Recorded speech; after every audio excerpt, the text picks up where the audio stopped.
Miss করতাম বাড়িটাকে miss করতাম। আজকে কাজের দোহাই দিচ্ছ, আমি খুব ব্যস্ততার দোহাই দিচ্ছ, তাহলে না তাহলে জন্ম দিলে কেন?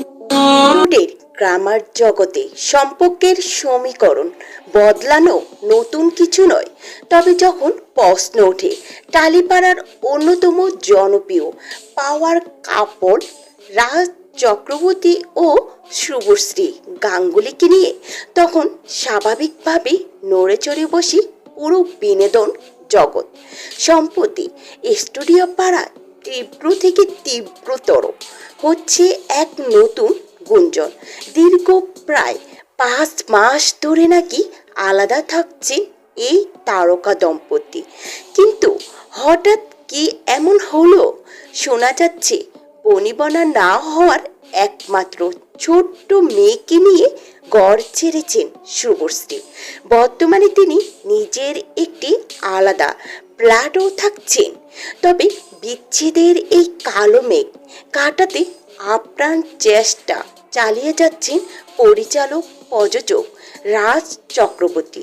পরিবারকে আবারও এক করতে শুভশ্রীর দরজায় বেশ কয়েকবার কড়াও নেড়েছেন তিনি, কিন্তু সব চেষ্টা আর আবেগের পরও শুভশ্রী নিজের সিদ্ধান্ত এখনো বরফ গলেনি। এই টানাপোড়েনের মাঝে রাজ শুভশ্রীকে উদ্দেশ্য করে কিছু আবেগঘন প্রশ্ন তুলেছেন। রাজের প্রশ্ন, সন্তানের সঠিকভাবে দায়িত্ব যদি না নিতে পারে তবে তাদের দুনিয়ার নিয়ে আসার মানে কি ছিল?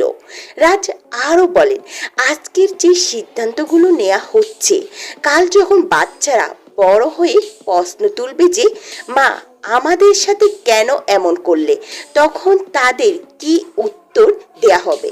সন্তানরা যদি বড় হয়ে প্রশ্ন করে মা তুমি এত ব্যস্ত হয়ে পড়লে যে ছোটবেলা আমাদের সঙ্গে থাকলে না, দায়িত্ব নিলে না, তাহলে জন্ম দিলে কেন?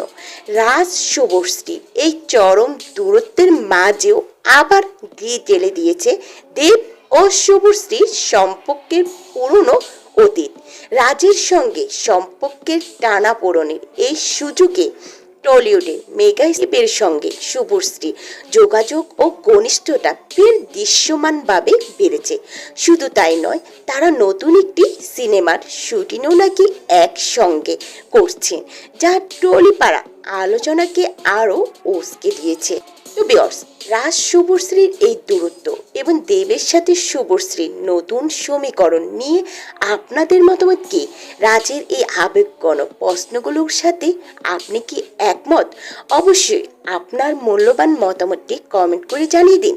আজ এই পর্যন্ত।